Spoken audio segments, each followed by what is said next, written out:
nestes tempos e coa intención tamén non só de xerar talento en Galicia, sino de reter o que temos aquí e tamén de atraer o talento que está traballando agora mesmo noutros territorios. Bueno, pois, en base a todo iso, aprobamos, trouxémolo aquí a un Consello da Xunta de Galicia, foi explicado, ao Plan Galego de Investigación e Innovación, que presentámoslo a semana pasada, 2025-2027, con 1.310 millóns de euros. Xa o ano pasado, recordo que fóramos a comunidade autónoma na que máis aumentara o investimento en I+D+I.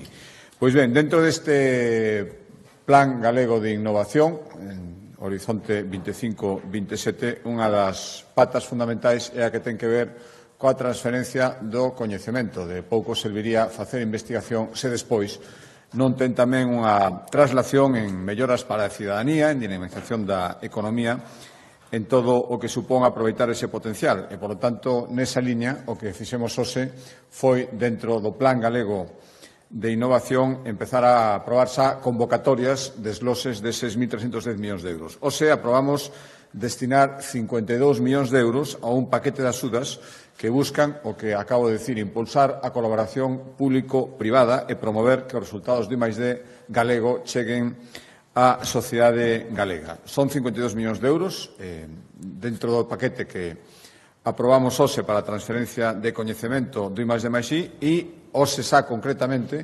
porque irá vendo convocatorias dentro dese paquete, xa facemos a primeira convocatoria dentro dese paquete de 52 millóns de euros que aprobamos. É unha convocatoria de 4 millóns de euros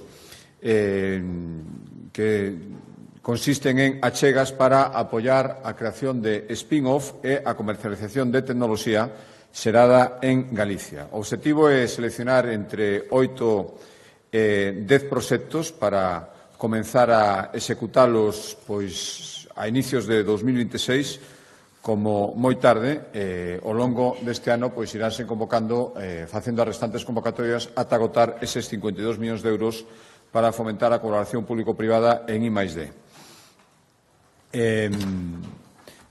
Xa digo, hoxe aprobamos estes 4 millóns de euros, quedan ata 52,48 millóns e as convocatorias que iremos facendo pois serán para promover a colaboración entre empresas e centros de coñecemento, crear unidades mixtas de investigación, participar en proxectos de investigación internacionais ou fortalecer os centros tecnolóxicos da comunidade e o seu coñecemento polas empresas que poidan aproveitar as actividades que alá se fan. Pero empezamos xa coas convocatorias do Plan Galego de I+D.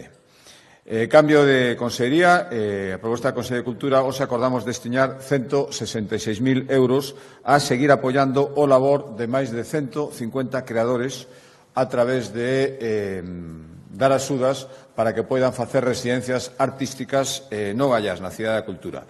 Consiste en apoio económico, espazo, recursos técnicos para que poidan estes artistas desenvolver os seus proxectos e van dirixidas pois a un amplio abano, profesionais da danza, artes escénicas, música, literatura ou que traballen no patrimonio cultural. E non é a primeira vez que convocamos estas axudas, dende que se convocan. Nos últimos 4 anos se apoiaron 85 proxectos e participaron 270 artistas, a maioría de Galicia, pero tamén do resto de España e de outros países. Cambio de asunto, a proposta da Axencia Galega de Turismo, hoxe acordamos destinar 2,3 millóns de euros a seguir apoiando as actividades do clúster empresarial de turismo de Galicia para que poidan seguir promocionando a marca Galicia como destino turístico e tamén poidan seguir promocionando a realización de melloras nos establecementos turísticos galegos para que poidan obter algún tipo de certificado de calidade. Para que os estabelecementos hosteleiros poidan realizar melloras a través das axudas que distribuye o clúster, dentro deste acordo que acabamos de tomar, se destinarían 832.000 euros e o 1,5 millóns de euros restantes será para que o clúster de turismo de Galicia, que agrupa a maioría das empresas turísticas de Galicia, como saben, poida desenvolver accións en mercados que sexan obxectivo de estrategia turística que acabamos de apoiar, campañas o marketing ou elaboración de material para promover Galicia. Todo ello dentro da estrategia de Turismo Galicia 2030 que acabamos de aprobar e presentar. A proposta da Consellería do Mar, cambio de acordo, hoxe acordamos destinar 450.000 euros para mellorar os accesos do porto de Ribadeo, en Lugo. Pois para que? Pois para renovar todo o pavimento, renovar a rede de saneamento e humanizar a contorna do auditorio municipal que está nas inmediacións do porto. Todo isto é dentro do plan de mellora das infraestructuras portuarias de titularidade autonómica que pusemos en marcha hai poucas semanas. Cambio de acordo, a proposta da Consellería de Medio Ambiente é dentro dos 144 millóns de euros que a Xunta de Galicia vai destinar a melloras nas redes de saneamento e abastecemento municipais, competencia municipal. Hai que recordarlo, a Xunta de Galicia colabora para obras de grande envergadura con 144 millóns. Pois, dentro desta cantidade, hoxe acordamos destinar 1,5 millóns de euros para elevar un 15% o que xa estábamos destinando ás obras de ampliación da depuradora de augas residuais no concello coruñés de Sada. En total van ser 11,4 millóns de euros, serían, sino, 9,9, e a razón de engadir este 1,5 millóns de euros é introducir as melloras que son necesarias para adaptar o funcionamento desta depuradora ás novas exixencias legais que exixen que estas depuradoras poidan facer tratamento de residuos procedentes das fosas sépticas e, polo tanto, aumentamos esta cantidade para que isto sexa posible. A previsión é que as obras comecen xa o vindeiro mes, con este aumento que acabamos de facer, e teñen un prazo de execución de 30 meses. E unha vez que estén rematadas, suporá unha mellora importante na depuradora de Sada, ten máis de 20 anos, e, sobre todo, vai poder facer fronte ao aumento de poboación que o Concello de Sada experimenta en determinadas épocas do ano e que supoñen unha cantidade moi importante respecto a que ten normalmente e, polo tanto, tamén é necesario adaptar as necesidades de depuración a esta circunstancia. Cambio de Consellería, Consellería de Política Social. Recordarán que a semana pasada renovamos convenios con varias entidades que atenden a discapacidade, pois seguimos con estes acordos e hoxe acordamos destinar 2,1 millóns de euros a colaborar con 4 entidades, que son a Asociación Galega de Atención Temperá, Aspace Galicia, COGAMI e a Federación Galega de Dano Cerebral. En total, destinamos na colaboración coas 4 2,1 millóns de euros e van atender con estes cartos a máis de 31.000 persoas. Outro acordo de política social, hoxe autorizamos licitar as obras de remodelación da residencia de maiores Torrente Ballester na Coruña, por un importe de 5,5 millóns de euros. Pois para que? Pois para adaptar esta residencia, unha das grandes que ten a Xunta de Galicia, o novo modelo de coidados residenciais que estamos implantando en todas as residencias. 5,5 millóns de euros. Unha vez que este adxudicado, as obras empezarán inmediatamente e a previsión é que estén rematadas en 18 meses. Cambio de acordo de Consellería, Consellería de Sanidade. Hoxe demoslle o visto e prace a destinar case 400.000 euros, 390.000, para actualizar e mellorar a plataforma que centraliza todas as comunicacións que se realizan no Serga, entre os propios profesionais do Serga ou entre os profesionais, os sanitarios e os pacientes. Esta plataforma, por exemplo, é a que regula os avisos os SMS que se envían para unha cita médica, a que se encarga de todas de manter a todas as videoconferencias que se realizan nos Sergas e ahora queremos incorporar novos servicios, de aí este acordo de casi 400.000 euros, pois, por exemplo, que sexa posible identificar aos pacientes que utilicen a app Sergas Móvil pola súa voz, sin que non haxa necesidade de que faciliten nin o seu número de teléfono ni nada, simplemente pola voz están identificados e a partir de aí empezan os procesos, ou ampliar o número de servicios nos que é posible ser atendido por videoconferencia. A telemedicina, cada vez con máis amplio campo de aplicación, o que pretendemos é que servicios que ata agora non é posible, por razóns técnicas, poidan ser prestados a través de sistemas de videoconferencia.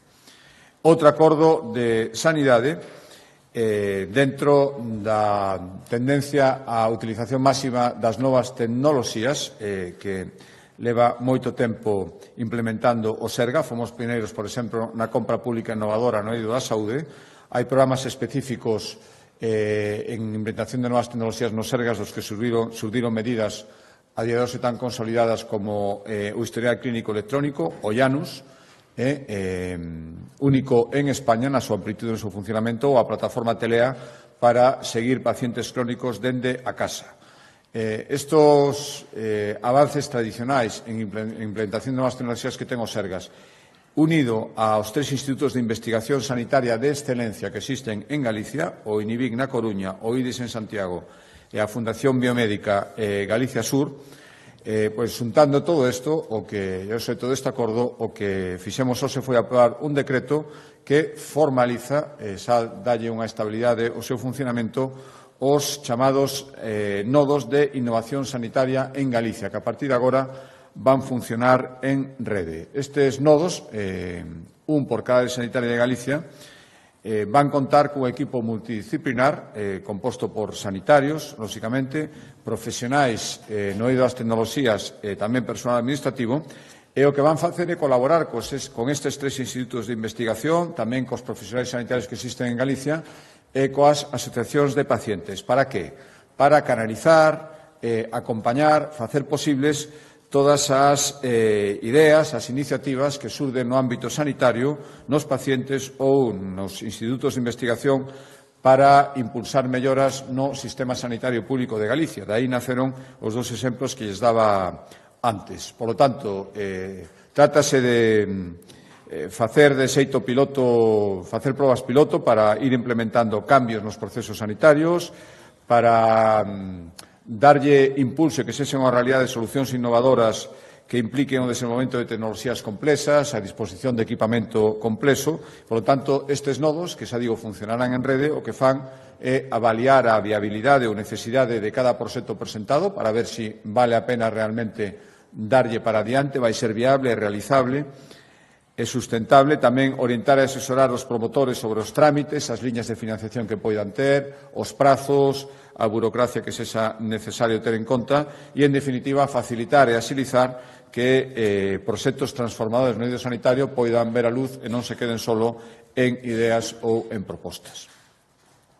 Cambio de consellería, proposta da Consellería de Vivenda. Seguimos, como prácticamente todos os consellos, tomando acordos para cumplir ese obxectivo de dobrar o parque público de vivenda nesta legislatura. Volvemos a actuar na zona de Galicia onde máis está investindo a Xunta de Galicia en materia de vivenda pública, que é en Vigo, no polígono de San Paio de Navia, onde están previstos 1.600 inmobles públicos. E hoxe o que fixemos foi aprobar a licitación do proxecto de construción de 75 novas vivendas en San Paio de Navia. Licitamos o proxecto, 680.000 euros. En canto este realizado o proxecto, licitaremos estas vivendas.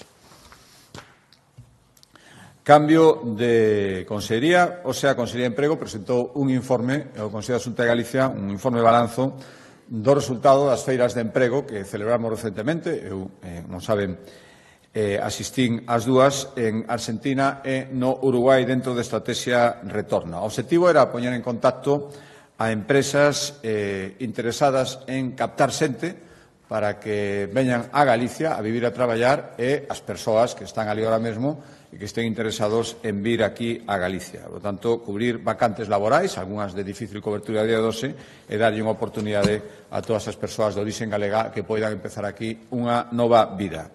Asistiron máis de 3.500, 3.600 persoas ali en directo, presencialmente, as dúas primeiras feiras, e o balanzo, a día de hoxe, iremos dando cifras.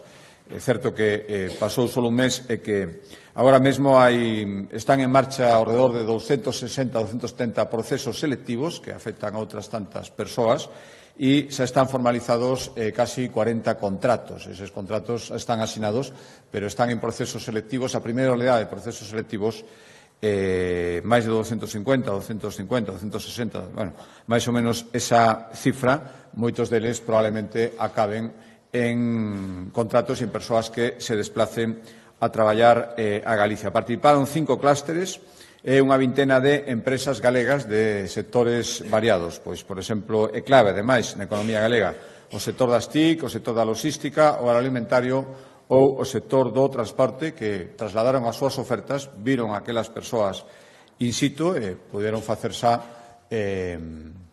entrevistas alí mesmo, de aí salen estes contratos que se están en vigor e, sobre todo, empezar a iniciar os procesos selectivos que agora se están verificando, ademais de dar oportunidade á Xunta de Galicia a informar directamente a casi 4.000 persoas das políticas dentro da estrategia Retorna que temos en marcha.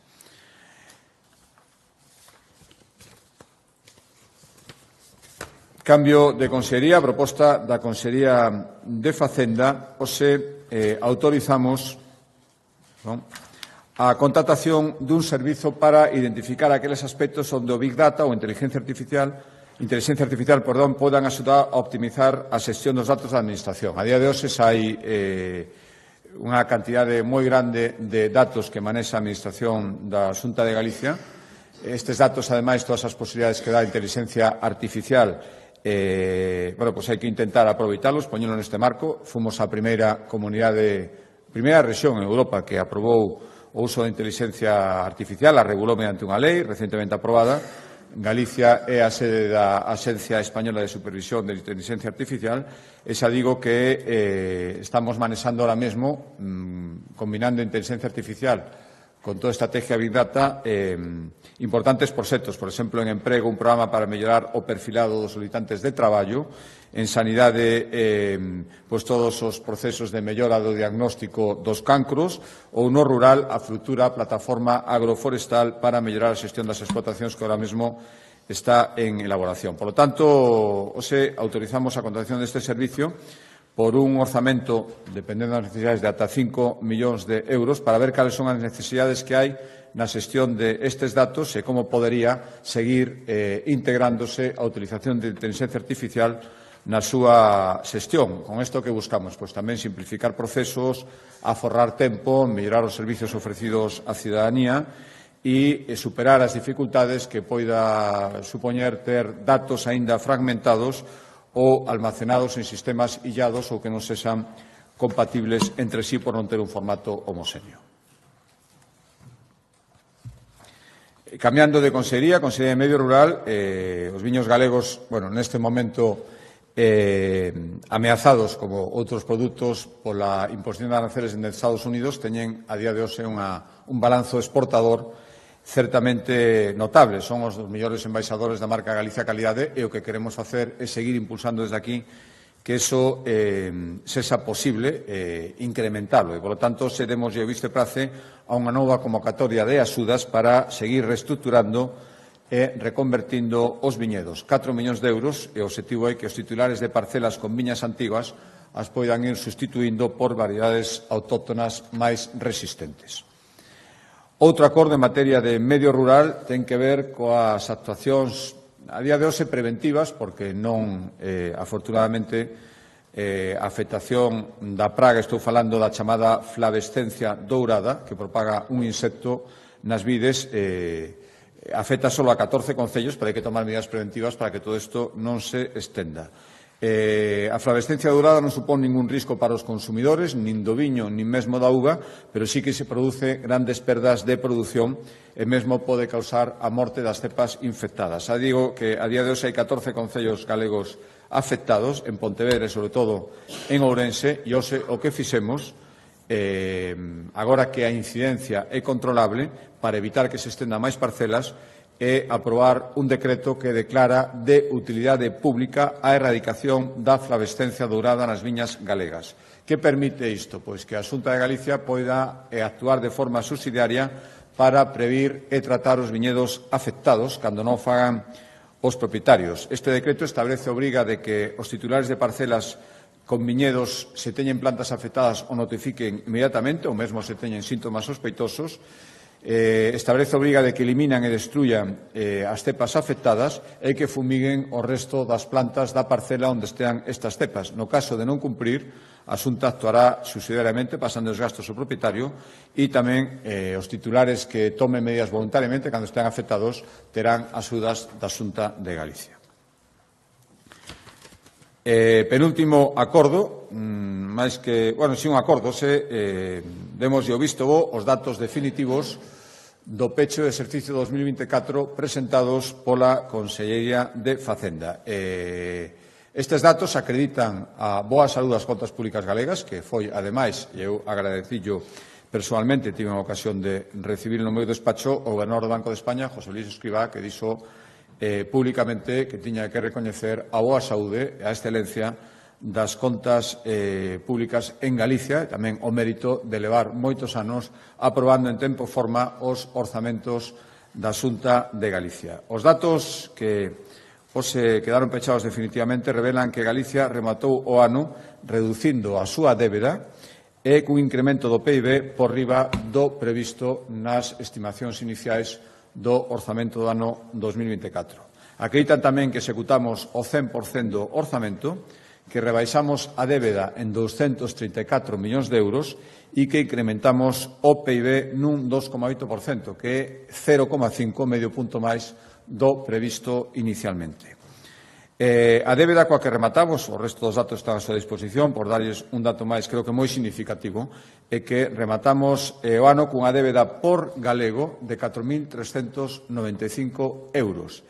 Isto son 2.474 euros menos, casi 2.500, do que deben a media dos habitantes do conxunto das comunidades. Por lo tanto, non chega a 4.400, 2.500 euros casi por debaixo da media de débeda a nivel nacional, o cal reforza todo o que vimos dicindo sobre este asunto e sobre a necesidade ou non de ofertas que estamos recibindo a cambio de non falar do que sí que é moi necesario, que é o novo modelo de financiamento autonómico.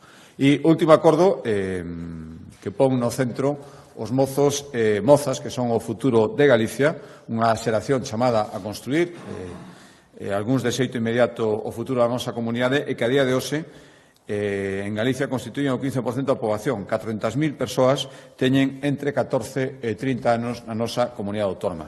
Queremos que participen de forma activa no desenvolvemento social e económico de Galicia e para iso hoxe aprobamos o Plan Estratégico de Xuventude 2025-2027. 130 medidas, 700 millóns de euros dirixidos a mellorar a formación e empregabilidade dos mozos e mozas en Galicia, garantir o seu benestar físico e psíquico e contribuir á súa emancipación. Para darlle conta máis detallada destas medidas, doi a palabra ao conselleiro de Xuventude.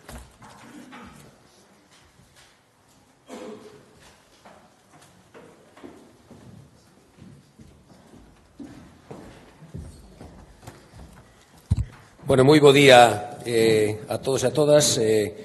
Moitas gracias, presidente. Que, como ben apuntou, como ben sinalou o presidente, hoxe estamos aquí no Consello da Xunta para presentar o Plan Estratégico de Xuventude de Galicia para o período 2025-2027. A Lei 6/2012 de Xuventude de Galicia constitúe ese marco normativo das políticas públicas de xuventude, o principal instrumento que recolle esta lei para que dar aplicación e a súa transversalidade das políticas nesta materia e elaboración deste correspondente plan estratégico. Esta folla de ruta que hoxe presentamos reúne a totalidade das políticas do Goberno de xeito transversal e guiará os nosos pasos nos vindeiros anos co fin de mellorar a calidade de vida da xuventude galega. Este plan, como poden ver nestas diapositivas que nos acompañan a presentación, conta con 12 áreas estratégicas a través das que se deseñaron 133 medidas concretas que pretenden ou que van dirixidas a mellorar as competencias e as capacidades dos mozos e as mozas galegos, de incrementar o seu benestar e de impulsar a súa participación na nosa sociedade. Este firme compromiso co que buscamos dotar a mocidade galega de todas as ferramentas necesarias para afrontar as principais problemáticas, como poden ser, evidentemente, o acceso á primeira vivenda, a súa empregabilidade, o benestar físico e emocional, a propia participación activa ou acceso a iniciativas educativas e de lecer. Este documento foi elaborado, como dixen ao principio, polo traballo de todas as consellerías da Xunta de Galicia e supón un investimento conxunto, como anunciaba o presidente, de máis de 700 millóns de euros, así como coa participación e elaboración da propia mocidade galega nun proceso participativo que constou de tres fases. A primeira delas consistiu na elaboración de un diagnóstico previo orientado a coñecer con maior exactitude posible cal é a situación real da nosa mocidade en Galicia, e para iso impulsamos dúas accións. A primeira, unha consulta pública que nos permitiu identificar cales son os asuntos que máis lle preocupan á mocidade, cales son, ou como ven eles, cales son as súas principais dificultades e tamén, por suposto, cales son as prioridades da xuventude en Galicia. A continuación, unha vez feita esta consulta pública, para afondar nas necesidades e os intereses da propia xuventude, levamos a cabo varias mesas de traballo con persoal técnico especializado, con organizacións xuvenís e con entidades do ámbito do tempo libre. Con toda esta información, permitiu-nos ter unha radiografía da situación da mocidade en diferentes áreas, no ámbito social, no ámbito económico, no ámbito demográfico e no ámbito tecnolóxico. Unha vez recabada esta información, pasamos a unha segunda fase na que realizamos un proceso interno de traballo no que recollemos información sobre aquelas iniciativas e normativas do conxunto de todas as consellerías que teñen incidencia no ámbito de xuventude. Para tal fin, cada departamento foi achegando medidas, actuacións, programas, servicios e todo tipo de información nas que a mocidade é unha parte relevante da poboación beneficiaria ou directamente é a parte destinataria. E xa nunha terceira e última fase, unha vez que coñecíamos cal era a situación real, que tiñamos esa foto clara de cal é a situación da mocidade, elaboramos un informe diagnóstico e comezamos coa elaboración da estrutura do plan, definindo as distintas áreas, obxectivos e medidas. Todo este traballo realizado permitiu e permite sentar as bases do que hoxe temos aquí, unha folla de ruta sólida, integral, transversal, que permite facilitar e mellorar a vida dos máis de 400.000 mozas e mozos que viven en Galicia. Un instrumento de traballo para os vindeiros 3 anos, cos seguintes obxectivos: mellorar a súa empregabilidade, a mocidade a través do fomento da mobilidade internacional e a adquisición de competencias, destrezas e capacidades complementarias á educación formal, procurar un benestar físico, psíquico, emocional e social da poboación moza a través da promoción de estilos de vida saudables e ámbitos sociais e medioambientais adecuados.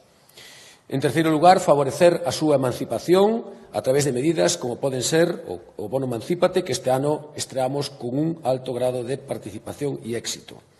Ou impulsar a iniciativa xuvenil, o seu desenvolvemento e o seu talento, promover alternativas educativas e saudables para o tempo libre a través de programas como a campaña de verán que presentaremos nos próximos días, ou potenciar a participación activa da mocidade a través de accións de voluntariado como os que levamos a cabo nos distintos centros de saúde ou tamén aquelas que estamos poñendo en marcha para fomentar o uso da lingua galega.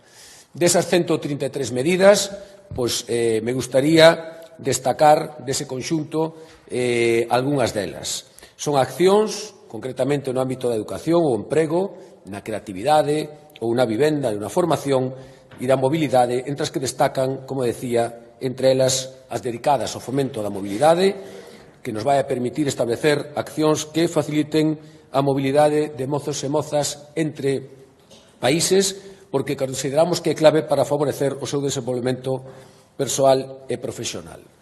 Por iso, na folla de ruta que hoxe aprobamos, recóllense varias medidas dirixidas a este fin. Bolsas para cursar estudios en países extracomunitarios, axudas complementarias ao programa Erasmus+, ou o fortalecemento de programas internacionais para coñecemento do mercado laboral europeo.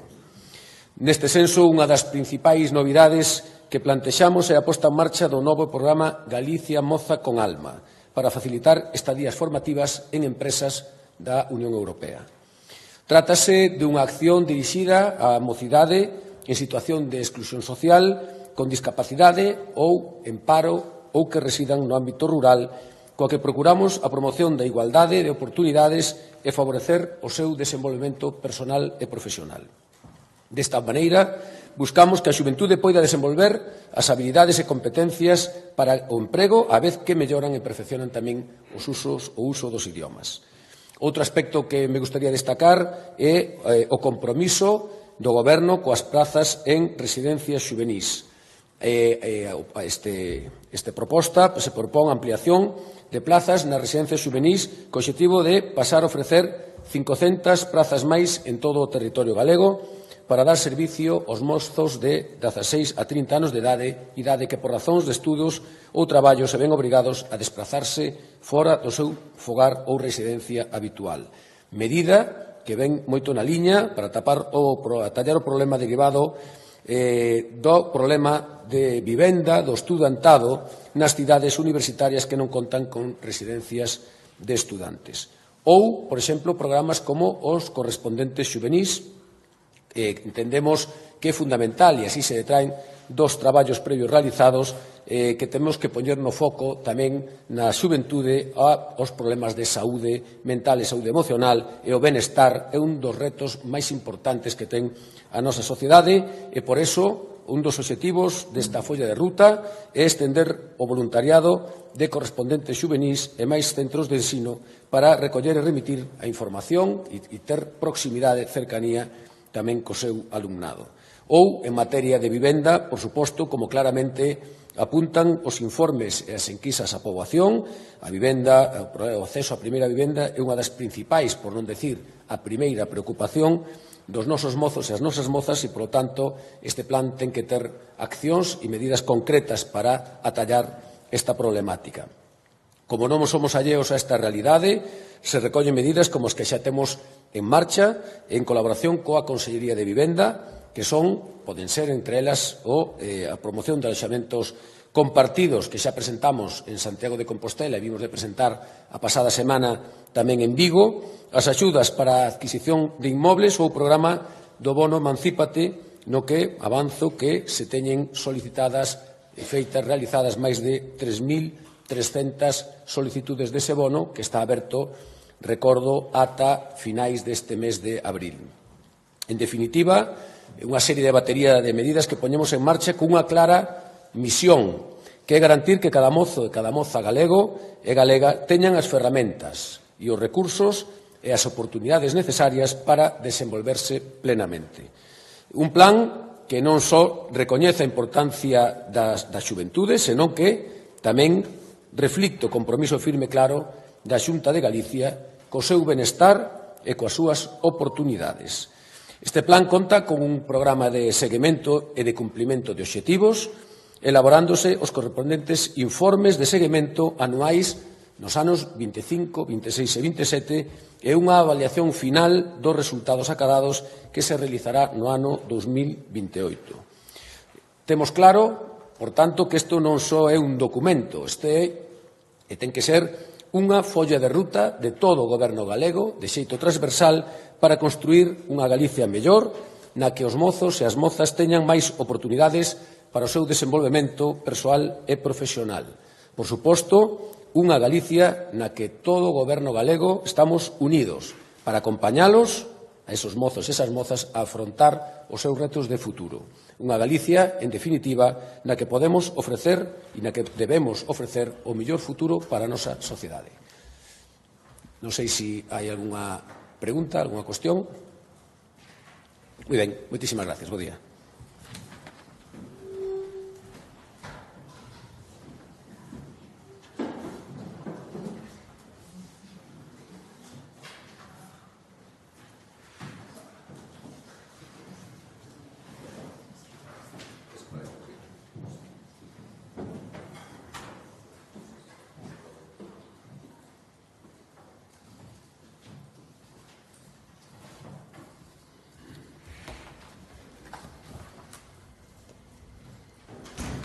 Bos días, presidente. Bos días. Onte saíron á rúa milleiros de persoas, segundo a Policía Local de Santiago, 10.000, chegados de distintos puntos de Galicia. Algúns queixanse da falta de médicos, outros das listas da garda. Ante esta situación, non sei se cree que hai marxe de mellora e se contempla algún plan específico en sanidade para dar resposta a estes problemas. Gracias. Sí, bueno, que hai marxen de mellora mo teñen escoitado decir moitísimas veces, por lo tanto, volvo a decir que sí, como vai haber marxen de mellora en algo tan importante e tan dinámico como a sanidade, pero tamén quero decir que algunhas das cousas que se dixeron principalmente por representantes políticos. Eu non, como fago sempre nas manifestacións, non vou negar en absoluto a boa fe de persoas que poderan estar na manifestación, pero tamén teño que decir que o grado de politización impulsado polo BNG, sobre todo, estaba clarísimo. O partido non a todo, ora non a sanidade pública, e non a recoñecer ningunha mellora. Teremos ocasión, as dúas preguntas da sesión de control serán sobre a sanidade pública, ali de expoñer datos e, sobre todo, de contrarrestar cousas que se están dicindo non son verdade. O nivel de investimento, a calidade de moitísimas accións que se están levando a cabo en da sanidade pública, creo que é absolutamente recoñecible. Dende logo é moi injusto falar, como falaban algúns, dunha sanidade tercermundista, que iso teñen dito moitísimas veces. Os que queren politizalo todo e un día lles vale manifestarse contra unha cousa, o día seguinte contra outra, son os de sempre. Polo tanto, pouco que decir. A xente que realmente quere melloras na sanidade, que son moitísimos máis dos que se manifestaron, estou seguro, quero dicirles que a Xunta de Galicia está con eles e que seguimos facendo o posible para mellorar todos os días.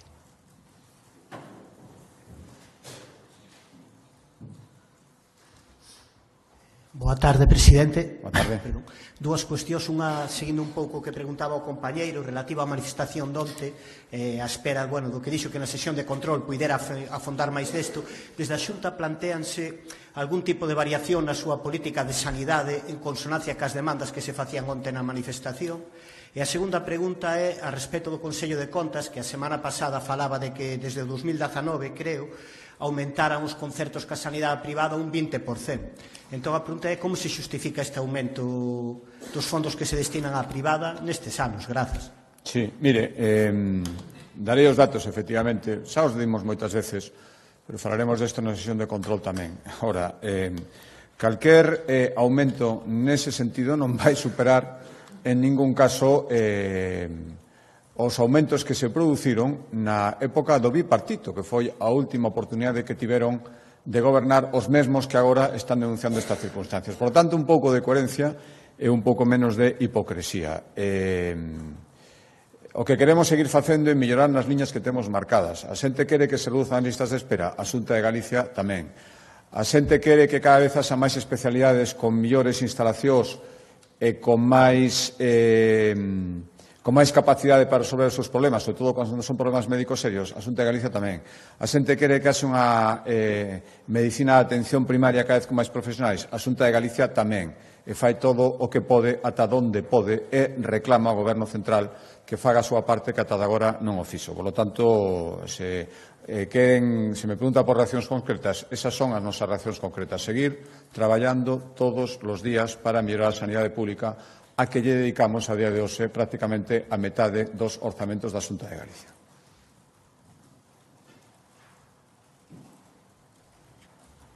Bo día. Eu quería facer dúas preguntas. A primeira é sobre o crime machista que houbo onte en Ourense. Supoño que a Xunta seguirá traballando para intentar que cada vez sexa menos as vítimas en Galicia. A segunda pregunta é sobre os aranceis.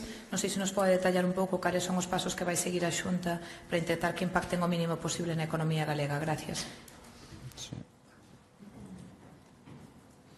Ben, a primeira pregunta, sí, efectivamente, temos que lamentar unha morte por violencia machista. A primeira que se produce en Galicia neste ano, que temos que facer primeiro é condenala sin paliativos, e segundo, seguir traballando para intentar algún día o gallá que non haxa ningunha víctima. É certo que neste caso parece que non había denuncias previas, ningún tipo de medida judicial, pero o que temos que facer é traballar na detección destes casos para evitar que se produzan e, dende logo, na actuación contundente cando se producen.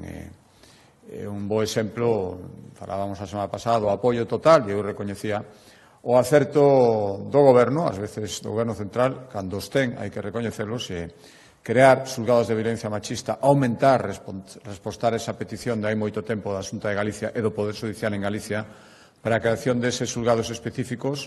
Ainda faltan algunhas cidades, pero un avance importante. Creo que unha boa maneira, aparte de todas as medidas, saben que moitos consellos da Xunta de Galicia traemos medidas dirixidas a loitar contra esta lacra. Respecto aos arancéis, bueno, esta semana está convocada unha reunión do ministro Cuerpo cos responsables das consellerías que teñen que ver co que afecta aos arancéis das comunidades autónomas. Eu agradezo esta chamada do Goberno, espero que sexa útil, espero que ali se nos transmita cal é a política, cal vai ser a política do Goberno central, non só dentro do noso país, que tamén, sino especialmente en canto a manter unha postura conxunta con Europa. Creo que a día de hoxe o manter vías canles, por moi difícil que sexa neste momento, abertos de negociación con Estados Unidos, creo que unha medida intelixente, o que romper, rachar todas as pontes non creo que non é o que hai que facer agora. Hai que ir pensando xa na apertura de novos mercados, e creo que Galicia, España e Galicia ten na vixencia do Mercosur, que espero que sexa pronto unha moi boa oportunidade. Tenemos que aproveitar, probablemente non, seguro, en Europa e no resto das administracións para simplificar ao máximo todos os trámites burocráticos que poidan estar entorpecendo as vendas ao estranxeiro, e despois tamén eu agardo que o Goberno Central todos eses miles de millóns de euros que ten sin mobilizar, a parte do programa específico, a parte dos créditos que hai que devolver, que xa anunciou, a ver se cando esa reunión con o ministro Cuerpo se dá conta de que eses miles de millóns de euros sin mobilizar nun caixón de fondos europeos e que vai ter que acabar devolvendo, aquí terían unha boa oportunidade de ser utilizados dun moi bo xeito. Cando teñamos esa información do Goberno e esa coordinación, saberemos o que podemos falar cos nosos sectores con información máis concreta, con propostas de actuación máis concretas, aparte dos contactos que xa estamos mantendo a día de hoxe. Boa tarde. Sobre a situación en Sargadelos, onte a Conselleira de Economía insinuaba que podría chegar a haber un cambio de más na propiedade.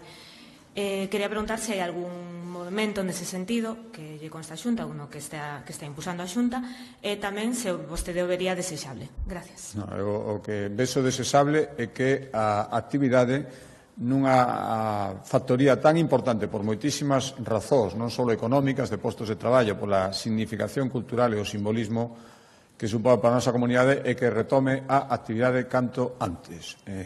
Estamos, lóxicamente, seguindo esta situación moi de cerca, facendo o que creo que nos corresponde, e eu creo que a mensaxe que hai que lanzar é que hai que retomar a actividade canto antes.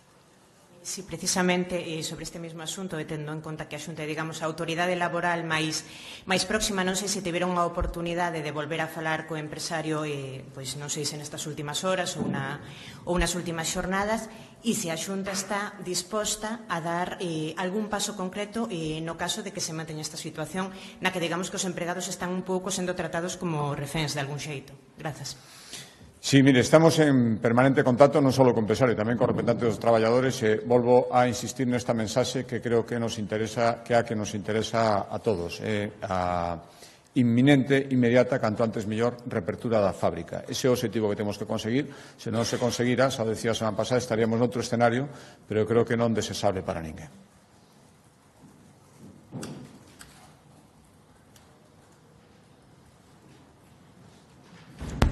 Sí, bos días. En todo caso, a vostede parece normal a actitude que mantén este empresario cos traballadores e, sobre todo, co tecido social e económico do propio Concello? Porque, ao parecer, nin forzas políticas, nin traballo, nin a Xunta, como manifestou o conselleiro, estaban ao tanto desta actitude deste señor. Non sei se lle parece correcta a actitude que está mantendo. Algún califica isto de rabieta, non sei se esa rabieta pode chegar a afectar directamente a economía de moitas persoas.